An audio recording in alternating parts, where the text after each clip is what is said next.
I'm Dr. Craig Sanford, and this video segment is about chiropractic and the chiropractic adjustment.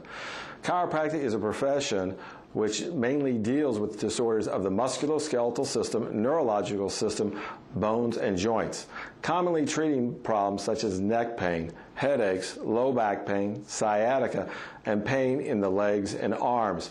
Chiropractors attend a 4-year university or college before going on to a 4-year medically based chiropractic education. At that point, they receive their chiropractic degree, which is Doctor of Chiropractic, and they are therefore chiropractic physicians.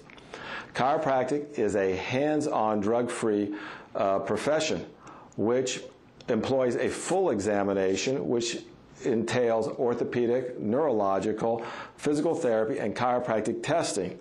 Chiropractors also perform x-rays as well as prescribe MRIs before arriving at a diagnosis.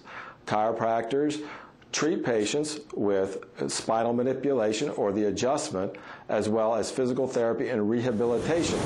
The most common therapy employed by a chiropractor is the chiropractic adjustment or chiropractic manipulation. The purpose of the chiropractic adjustment or manipulation is to increase motion into a joint that has decreased motion. This may be due to trauma, misuse, or immobilization of that particular joint. The chiropractor will use a mild to moderate force and apply it at a specific angle. After the adjustment has been performed, the patient usually feels decreased pain and decreased stiffness. Occasionally, there may be some mild soreness, just like as if you had been exercising, anywhere between 12 and 24 hours.